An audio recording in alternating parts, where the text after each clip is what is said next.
Universal Adjustment Bureau. Hi, Pat. You've been neglecting me. Yeah, but think of all the trouble it saved me. Huh? Now, what's that supposed to mean? Well, I haven't had to bleed over one of those fancy expense accounts of yours for nearly a month. Oh, Pat, you cut me to the quick. Oh, sure. But no, well, it looks as though I'll have to stick my neck out again. So, what's the problem? Well, Johnny, it's a real funny one. So I'm laughing already? No. I don't mean funny, ha-ha. I mean funny, peculiar. Hey, you know, the last time you said that, I got shot at, banged on the head, nearly run over by a truck, and half a dozen other pleasant little things. So come clean, Pat. What is it? Johnny, maybe you better run over here so we can talk about it. It'll cost you money. I'll risk it. Okay, then. I'm on my way.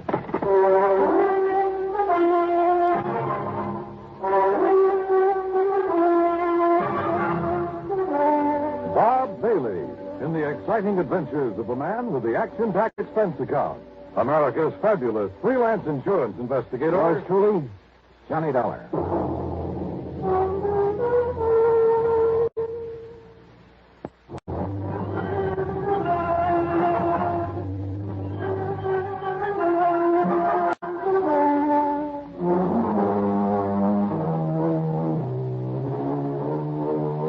Expense account submitted by Special Investigator Johnny Dollar to the Universal Adjustment Bureau, Home Office, Hartford, Connecticut. Following is an account of expenses incurred during my investigation of the Wayward Sculptor matter.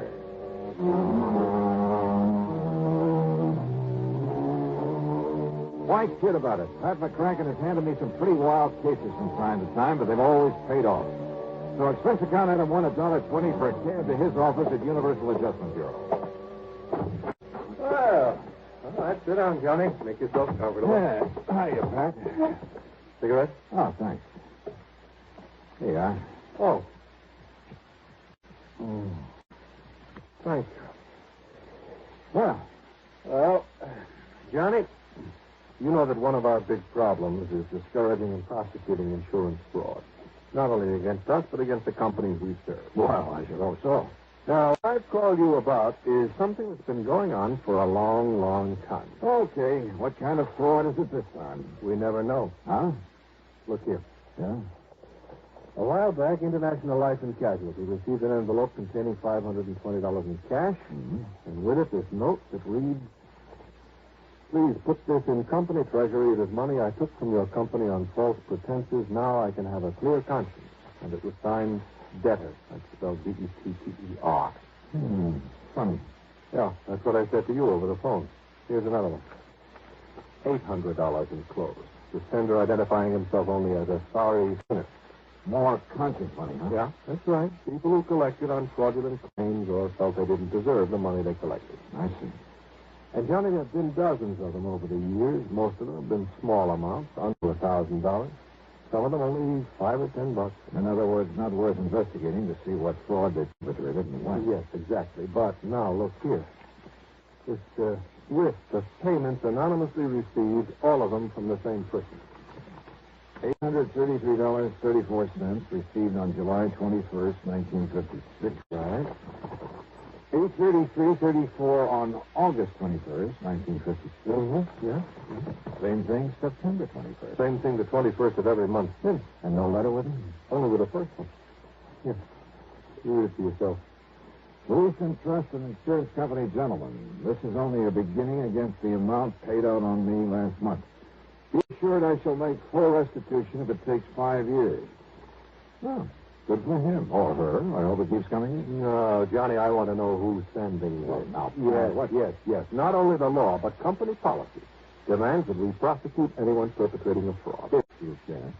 All the other conscience money has been in single payments. No way to trace them whatsoever. Also, the amounts have been, well, negligible. Have all these come from the same post office? They've all come from New York City, but from as many different post offices as the number of payments that have been made. But now, Pat, if the man is paying up all he took... Oh, well, how do we know, Johnny? How do we know he'll come through his promise? Well... And we don't know who he is, so we can't know how much he owes us or for what. So all you want me to do is comb through 7 million people down in New York and somehow find the one man... Oh. Now, I admit it's a challenge, Johnny. It sure is. But knowing you... You're right. There's only one thing to do. That's it. Give up. Oh, now listen. No. Wait. Give me a pencil and a piece of paper. Oh, here you go. All right. He said even if it took him 5 years, Yeah. that's 60 months. And at $833.34 a month, What are you doing? 60 is 3 times 4, $50,000.40. Just so? All right. He started in July of 56 on money paid out the month before, he said. Yeah. So, find me a policy where Eastern Trust and Insurance paid off $50,000 in June of 1956. Oh. And on what type of policy, might I ask? Life insurance? Oh, really, Mr. Detective? Why? Well, you change those monthly payments to $833.33 and a third cent. But who would cut a penny in the third? Johnny, you're right. You're right. In 5 years, it comes out to exactly $50,000. An even figure like that is usually for life insurance, Yes, isn't it? usually. So find the policy issued by Eastern, paid off in June of 56. Yeah, it's a chance, Johnny, but let's try it.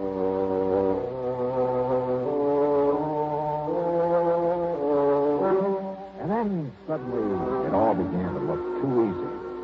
In June 1956, the total number of $50,000 benefits paid came out to just exactly one. On the life of Henry Davidson Pollock, a once famous sculptor. Beneficiary, his wife, Sarah Norton Pollock. And it gave her address in New York City. So Pollock didn't really die at all, but she collected his insurance. Now, conscience-stricken, she is paying it back. That's what it looks like. But it's still fraud, so go to it, Johnny. Right. Expense account item $28.25, train to New York in a cab to the apartment house at 614 East 49th Street. Failing to find Mrs. Pollock's name on the mailboxes, I got hold of the building superintendent. Mrs. Pollock? Sure. Mrs. Pollock lived here for years. Well, where is she now, do you know? You trying to be funny? What do you mean? I mean, she died last fall. Oh, Greg, then it's too late. No, wait a minute. Those payments are still coming in. What's that? You're sure that she's dead? I was with her when she died. Then, mister, what's going on around here happens to be just plain impossible.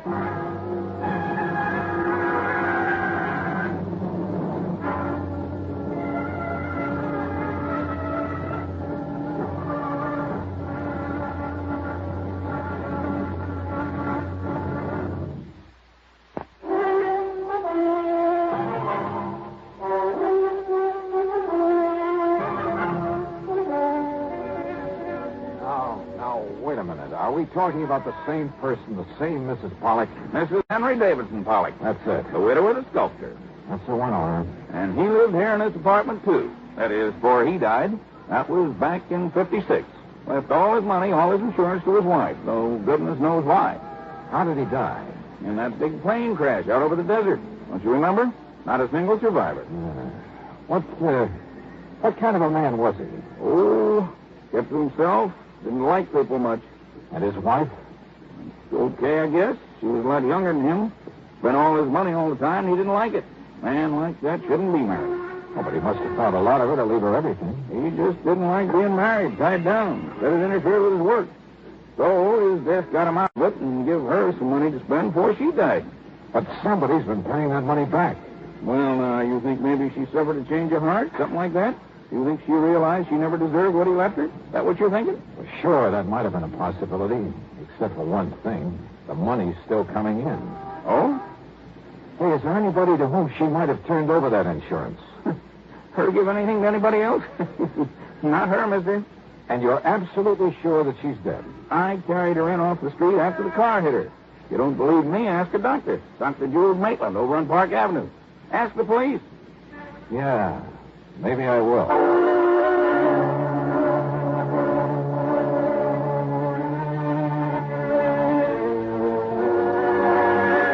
Item 3, 50 cents for a phone call to Pat McCracken back in Hartford. But, Johnny, if it was his wife who got that money and she wasn't the kind to pass it off to someone else, she'd have to be the one paying it back. But if she's dead... Died last fall, Pat. Well, then the whole thing is impossible. Payments have still been coming in. There'll probably be another one plunked down on my desk by the time you get back here.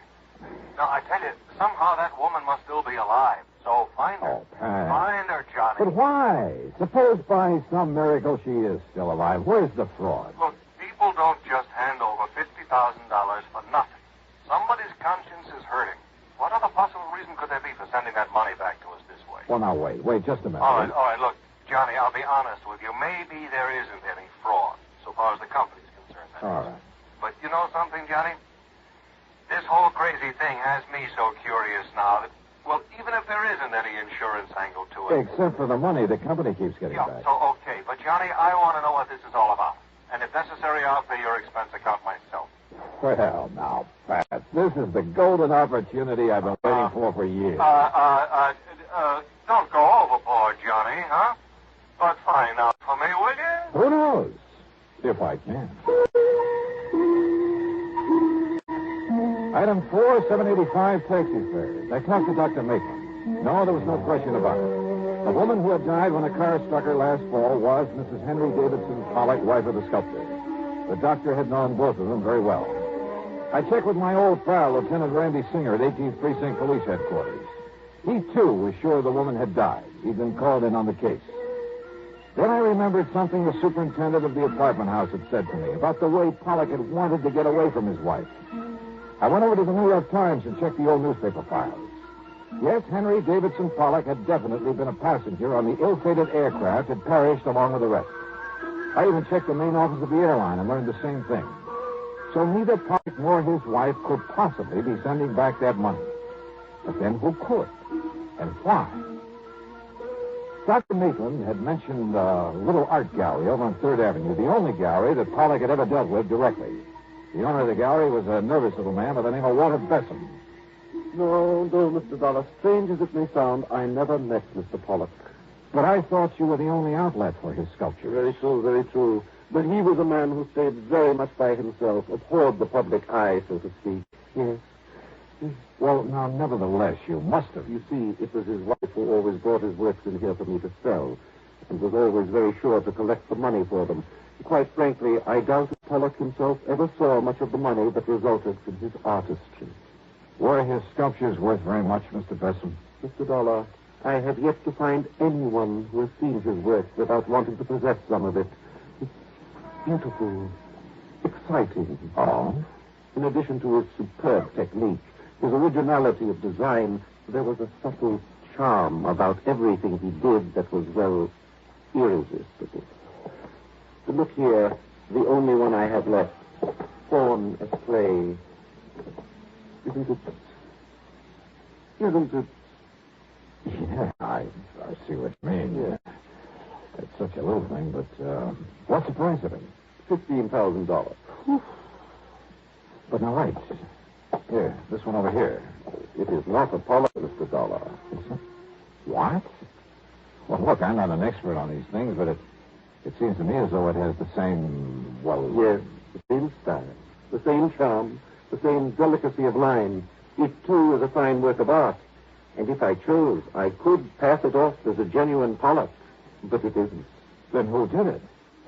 And this one over here. John Wesley Collins. He so admired Pollock's work that he felt the style, at least, should not be allowed to die. Therefore, he has subjugated whatever style he himself might have had to that of the man he worshipped. Fortunately for him, his works, too, command a good price, so that... Oh, please, don't touch... Oh, sorry. How long has this man Collins been doing this? Well, something over 2 years. Thanks, Mr. Besson. I think you've just helped me solve a $50,000 insurance fraud. What? Mr. Besson, I'll see you later. I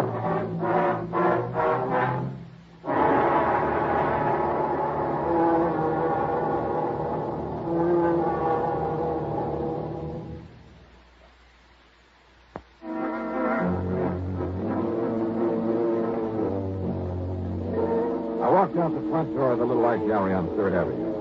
Over my shoulders, I closed the door. I could see the owner, Walter Besson, make a dash for the little office inside and grab a telephone. I sneaked back in, stepped over behind a rack of picture frames and canvases and listened. Henry, this is Walter Besson. Listen.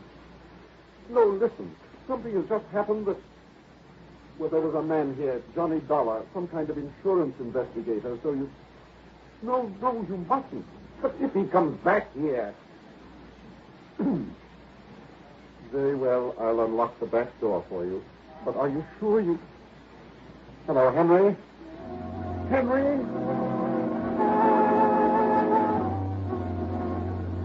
While Besson went to the back door, I quietly slipped out the front. I found a telephone booth at the drugstore on the corner. Item 5, a dime for a phone call to Dr. Jules Maitland. Yes, Mr. Dollar. As I told you when you were here, they were both patients of mine for several years. All right, Doctor, tell me this. Did Henry Davidson Pollock have a scar, a deep scar on the thumb, one hand, the right hand? Yes. He told me that when he was a child, he cut through the tip of that thumb very deeply, all the way down to the bone. That's all I wanted to know. Well, now, tell me, Thank sir. you, Doctor. Thanks a lot. The trip to the corner on that phone call couldn't have taken me more than 5 or 6 minutes. And when I went back to the art gallery, Besson was coming out of the little office, careful to close the door of it behind him. Well, Mr. Dollar, I didn't expect you to return, at least not so soon. Have you decided to buy one of the sculptures by John Wesley Collins, perhaps? No. Of course, insofar as the one remaining genuine Pollock is concerned. What's the matter, sir? Besson, would you like to sit down and write a statement for me? Statement? I'm afraid I don't understand. Or would you rather I call in the police? What are you talking about? I told you before, Mr. Besson, fraud. What? And since it's pretty obvious that you're an accessory... Fraud, an accessory? You mentioned the great similarity between the sculptures of Henry Davidson Pollock and John Wesley Collins. Yes, and I told you the reason for it. Did you... Of course. All right, look here. This one. Fawn at play, you called it. It's a Pollock, the genuine Pollock. You'd swear to that? Of course I would. And how could you prove it? Well, there's one way. The marks left by the artist's right thumb. Here. And here, for instance. Because that thumb was split on the end, left its imprint on the clay. No, Mr. Dollar. And I can prove that these recent things done by the man you call John Wesley Collins were done by the same person. They all bear that same mark. Very well, Mr. Dollar. But the world will never know. Oh, now, Besson, put that thing down. Yes, put it down, Walter. Henry, I mean, Mr. Collins, Henry will do. Mr. Dollar, I suppose I should have known that sooner or later. Well, I give myself up to you. But, Henry... The story is a simple one, Mr. Dollar. I suppose you'd like to hear it. Yeah, I certainly would. Now, you see, I wanted to get away from my wife for reasons that we don't really have to go into. I planned to fly out to the West Coast to disappear. But at the last minute, I gave the plane ticket to someone else. On the plane that crashed out there over the desert? Yes. Then, knowing that my wife thought me dead, and realizing I could become lost in this tremendous city as well as anywhere else in the world, But I'd forgotten about the insurance. So then, anonymously, of course, I started paying it back. I see. All of this was very wrong, I know. Well, I'm afraid it's something for the courts now, Mr. Pollock. Mr. Dollar, the works of John Wesley Collins have sold very well, at good prices. Only this morning, listen, I was able to mail the whole balance of the $50,000 to the insurance company. Do you think that will help, sir?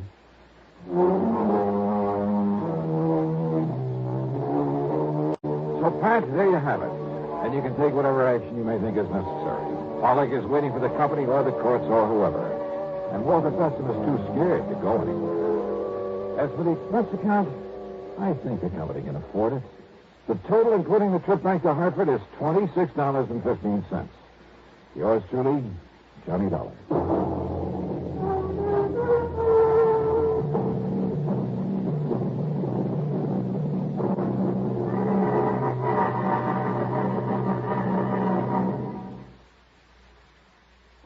Now, here is our star to tell you about next week's story. Next week, one of my oldest and wildest friends in one of my rarest and wildest adventures. Join us, won't you? Yours truly, Johnny Dollar.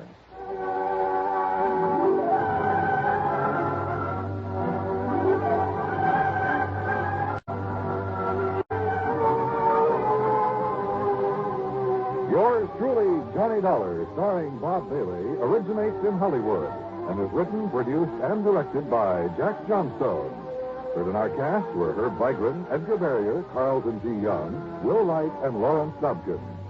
Be sure to join us next week, same time and station, for another exciting story of yours truly, Johnny Dollar. This is Dan Coverly speaking.